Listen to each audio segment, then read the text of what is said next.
O Brasil tem riquezas naturais que são indispensáveis para o mundo. Mas não só. Força e resiliência que não se encontram com facilidade ao redor do planeta. Os resultados e negócios apresentados no último bloco falam por si.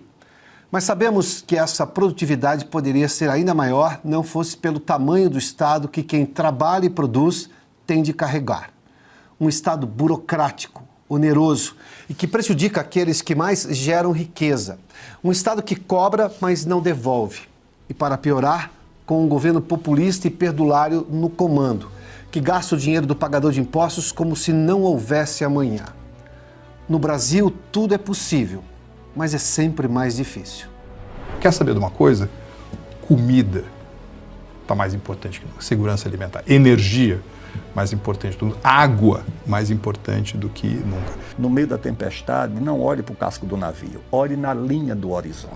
A Constituição é a lei que governa aqueles que nos governam. As reclamações que existem contra o governo porque as pessoas estão tendo que trabalhar muito mais para comprar as mesmas coisas. Pessoal, olha isso daqui, olha o mapa. Vamos estudar geografia, pessoal? Olha Tudo aqui. Ministros da Suprema Corte tomaram essa força das instituições para eles O próprios. que mais lhe interessou foram as inovações agrícolas que o Brasil consegue fazer e que eles falaram não conseguem fazer nos Estados Unidos. Que eu nunca mais vou contratar ninguém com menos de 30 ou 40 anos. Não tem a intenção real de combater o crime organizado. E aí a pergunta é, o que o Brasil tem a ganhar agora com esse bloco?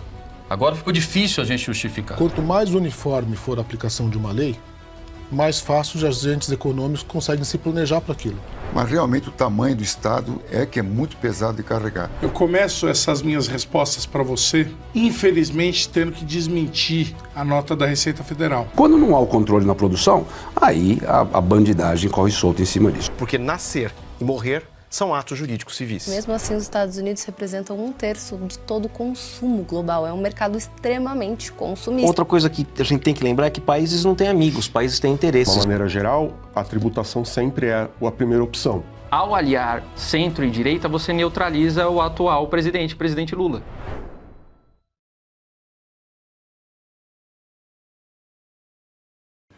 Computação quântica é importante.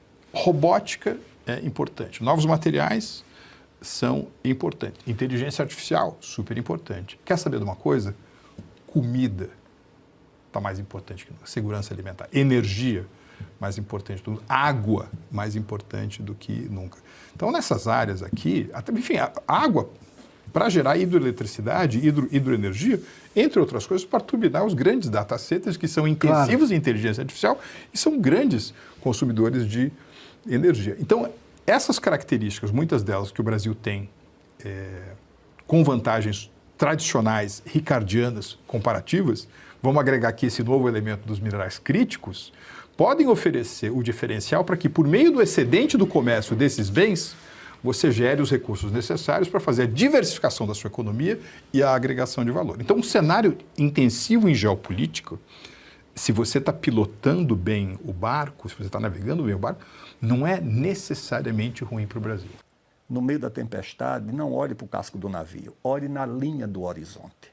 Sim. Se você olhar na linha do horizonte, você vai ver que é possível tirar o navio da tempestade. Nós estamos todos olhando para o casco do navio, tá certo? Se olhar para o casco do navio, é uma situação muito difícil. O Brasil é o seguinte, se você olhar para frente, o Brasil é um país viável, tem tudo que o mundo precisa, tem energia, tem terras raras. Não está aí o americano querendo terras raras e o Brasil tem essas terras raras? Isso é um trunfo nosso, um grande trunfo. O Brasil tem a fronteira agrícola mais promissora do mundo, da agropecuária, da agroindústria. O Brasil tem tudo para olhar para frente e o Brasil vai gastar suas energias, Piotr, numa disputa interna. Vamos restabelecer a democracia, pessoal. Tem uma eleição a cada 2 anos, a cada 4 anos. Vamos estabelecer o seguinte. Quem ganhar a eleição leva, tá certo? Eleições com transparência, eleições com segurança, para todo mundo não ficar desconfiado do que houve ali. Todos os juízes que estão no Suprema Corte, diversos funcionários públicos, fizeram juramento de proteger a Constituição. Sim. E tem documentos. Você vai no site do STF, tem o documento de cada um, o termo de posse. Está lá, eles juraram. Então, eles assinaram o documento. Eles assinaram. Tem consentimento. Agora, o consentimento de defender a Constituição pode ser eu aceito e prometo defender a Constituição, mas do jeito que eu acho que ela deve ser interpretada. Se for assim, eu acho que a gente sai de uma democracia. A gente precisa, não dá para... E as críticas são que uma interpretação nesse sentido engessaria todo o direito. Eu acho que não. Eu acho que o ponto é o seguinte: a Constituição é a lei que governa aqueles que nos governam. Basicamente ela é isso, ela serve para governar aqueles que nos governam. 246 milhões de hectares no Brasil são protegidos pelos donos da terra, pelo proprietário rural. 246 milhões de hectares é a área da Europa Ocidental.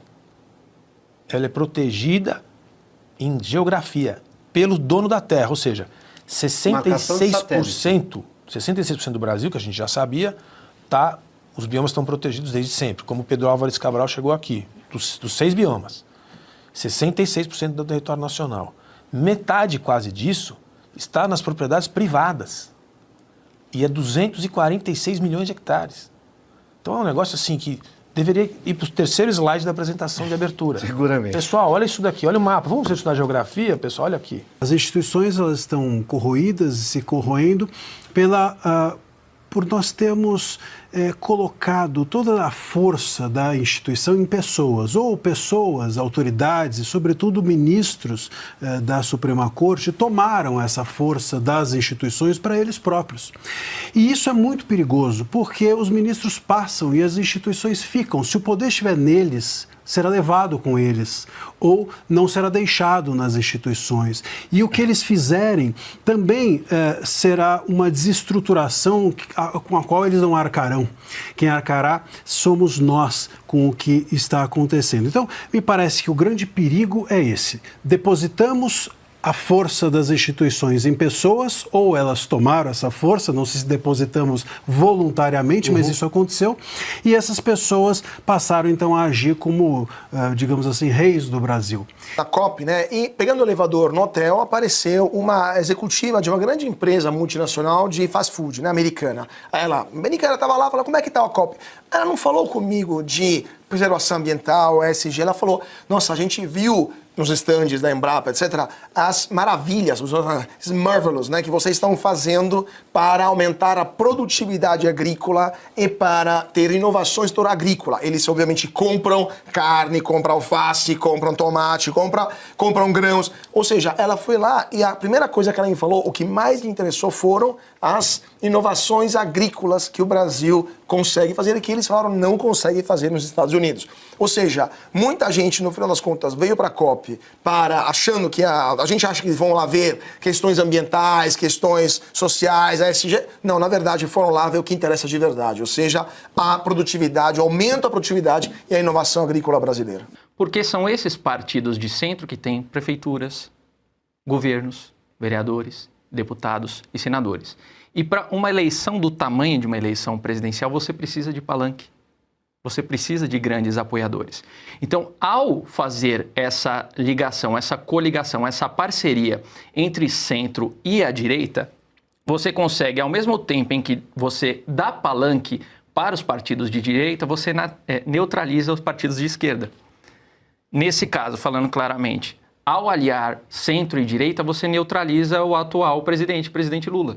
Porque você impossibilita eles de ter palanque e de verbalizar as suas intenções, os seus planos. Então, uma estratégia ganha-ganha, segundo o centro. Isso é a forma como eles veem, isso não é uma opinião. A gente traz aqui o que a gente apura, o que é fato. Então, esse pragmatismo não é à toa. Que saiu, quer dizer, todo mundo viu isso, que 2 meninas discriminando uma colega na universidade, tipo, escuta, você é velha para estar aqui, você devia estar em casa cuidando dos seus netos, o que você está fazendo estudando? Então, existe um preconceito. Me lembro desse vídeo. Você lembra?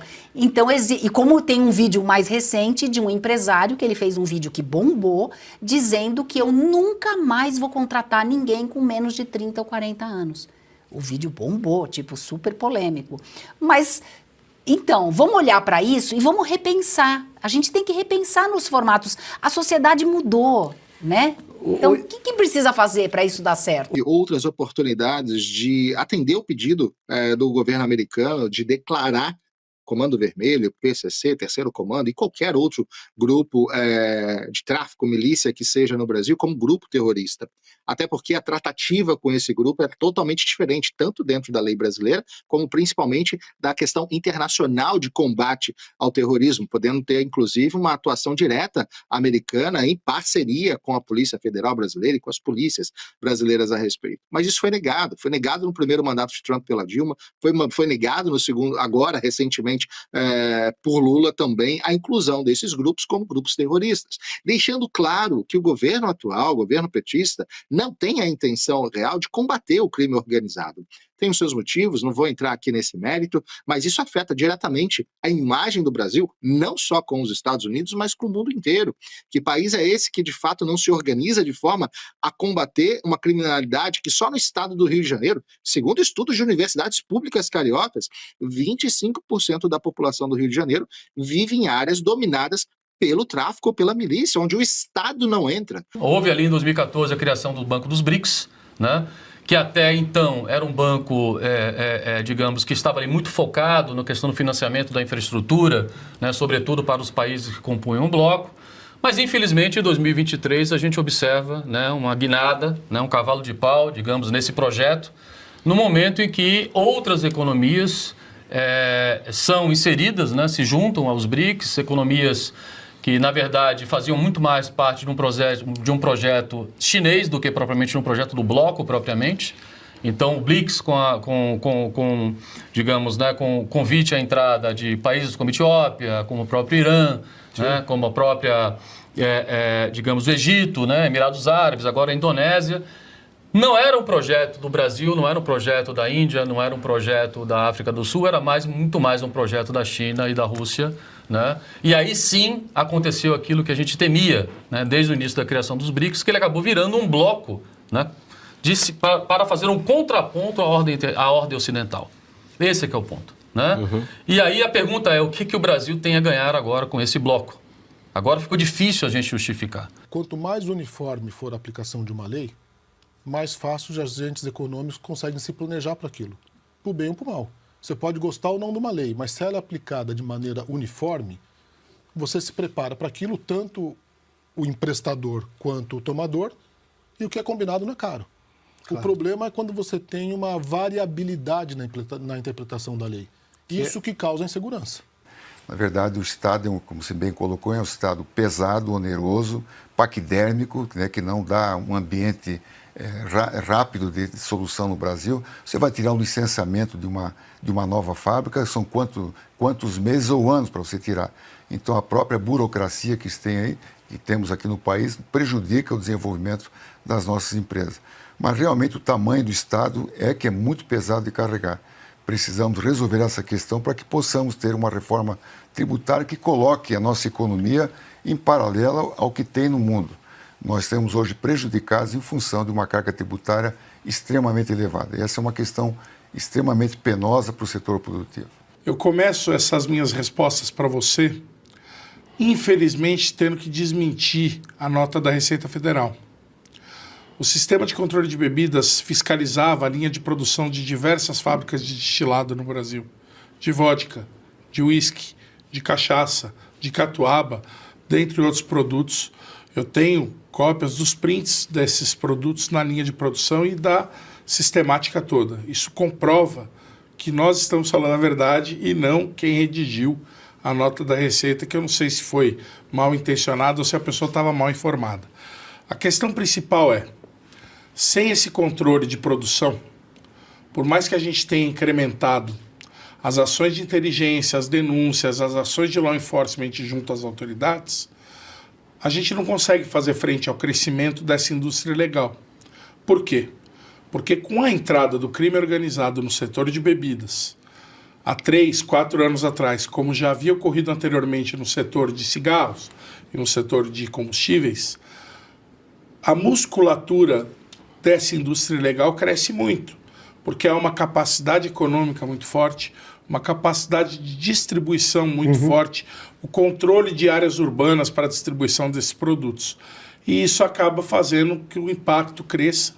E chegamos à cereja do bolo agora, que é essa triste contaminação por metanol que está ceifando vidas, que para mim nada mais é do que a face mais obscura do mercado ilegal. O consumidor tem que ter uma segurança completa onde ele vai consumir, seja num bar, restaurante, seja num supermercado, numa adega, onde ele vai comprar o produto que ele vai consumir. A partir do momento que não existe, principalmente no caso de bebidas alcoólicas, não existe um sistema de controle de produção, quer dizer, você abre possibilidade, tanto não só para falsificação, mas para todo tipo de ilegalidade em cima desse produto. Nós sabemos, Adalberto, que uma das questões principais da falsificação ou da ilegalidade de bebidas ilegais no país é a alta tributação existente nesse segmento, que tem vários motivos para isso acontecer, motivos de saúde pública, existe uma política nesse sentido. O problema não é essa política, o problema é que com essas altas taxas abre-se um espaço grande para a ilegalidade. E quando não há o controle na produção, aí a bandidagem corre solta em cima disso. Então nós precisamos de um sistema de controle que seria o Sicob, desativado em 2016, como você falou, mas que hoje, com as tecnologias que nós temos, ele pode ser inclusive melhorado, inclusive incrementado. É necessário ter uma rastreabilidade desse produto. Nem todo mundo tem a dimensão do que é o Código Civil, mas o Código Civil é a lei mais importante para o cidadão. Uma pessoa pode passar a vida inteira sem se relacionar com o Código Penal, basta não cometer um crime. Nenhum brasileiro consegue passar a vida inteira sem se relacionar com o Código Civil, porque nascer e morrer são atos jurídicos civis. Então, isso dá uma boa dimensão de que essa lei é muito importante. E ela trata de temas muito diversos, do nascimento das pessoas, da maneira como elas fazem contratos, dos danos que elas indenizam quando elas agem com culpa ou com dolo, das questões relacionadas ao direito de família, ao direito de sucessões, e os contratos e a vida das empresas. Então, é muita coisa, e muita coisa relevante. E para mexer numa lei que lida com tanta coisa e tanta coisa que impacta o dia a dia de tanta gente, é preciso ponderação, reflexão e tempo, né? Na tramitação deste projeto de lei, quer dizer, na verdade o que aconteceu, o presidente do Senado nomeou uma comissão de especialistas e esses especialistas então se reuniram por algumas vezes e, passados 8 meses, trouxeram um anteprojeto que impacta em mais 50% da lei atual. Então, o que chama a atenção neste processo é a rapidez com que ele foi feito, com pouco debate com a sociedade e também a abrangência. Não se trata de uma pequena reforma pontual, uma melhora num texto aqui. Pretendeu-se mudar tudo, todos os livros, todos os temas, todos os assuntos. E isso causa surpresa, para dizer o mínimo, porque, de fato, do jeito que está, da maneira como isso vem sendo conduzido, o impacto que nós teremos na sociedade será grande. Inelutavelmente, será grande o impacto. Exatamente. Os Estados Unidos, eles têm ali por volta de 340 milhões de pessoas. Enfim, você trouxe que é quase um terço do PIB, mas quando a gente fala de população perante o mundo, não é tão representativo. Só que mesmo assim os Estados Unidos representam um terço de todo o consumo global. É um mercado extremamente consumista. Então, a partir do momento que você exporta mercadorias, você quer trabalhar com o mercado que mais consome no mundo. E não à toa, se a gente for olhar os números do Brasil de comércio nos últimos anos, o comércio com os Estados Unidos aumentou, esse percentual veio subindo, então a gente foi exportando cada vez mais para os Estados Unidos e com a China, por exemplo, esse percentual diminuiu. O Brasil exportou menos para a China nos últimos anos, veio descendo. Então, assim, você está no movimento oposto, enfim, a maior economia do mundo, o maior mercado consumidor do mundo, a economia brasileira estava se fortalecendo, exportando para os Estados Unidos, e agora você pode ter um problema aí para vários setores locais. Segundo, outra coisa que a gente tem que lembrar é que países não têm amigos, países têm interesses. Isso é um adágio do Itamaraty, né? Então a gente tem que lembrar, países não têm amigos, têm interesses. Então a gente tem que confiar que nós temos amigos, e que esses amigos não têm outros interesses, por exemplo, nos Estados Unidos, a China com os Estados Unidos, a Rússia com os Estados Unidos, estou falando do BRICS, mas outros países, é inocente, né? Porque eles vão colocar em primeiro lugar os seus interesses, não os do Brasil. A iniciativa do Estado de querer não tributar ou isentar pessoas menos favorecidas que ganham até... Ninguém é contra isso, seguramente. Sim. Mas, na minha opinião, e até para cumprir a lei de responsabilidade fiscal, é necessário que seja definido da onde virá esse dinheiro que vai suportar essa redução de tributos. Na minha opinião, o primeiro item da lista seria a redução de gastos. Claro. Só que aqui no Brasil, de uma maneira geral, a tributação sempre é a primeira opção. E é uma opção que afeta de maneira muito pesada justamente quem cria o dia a dia e a mecânica para gerar rendimento para o próprio país, que são os empresários. Está todo mundo trabalhando. Por que tem tanta reclamação contra o governo? As reclamações que existem contra o governo porque as pessoas estão tendo que trabalhar muito mais para comprar as mesmas coisas. Ah, mas o IPCA mês passado foi mais baixo, a alimentação subiu menos. Sim, ela subiu menos. Não significa que a alimentação teve deflação e os preços se corrigiram para baixo. Os preços continuam altos.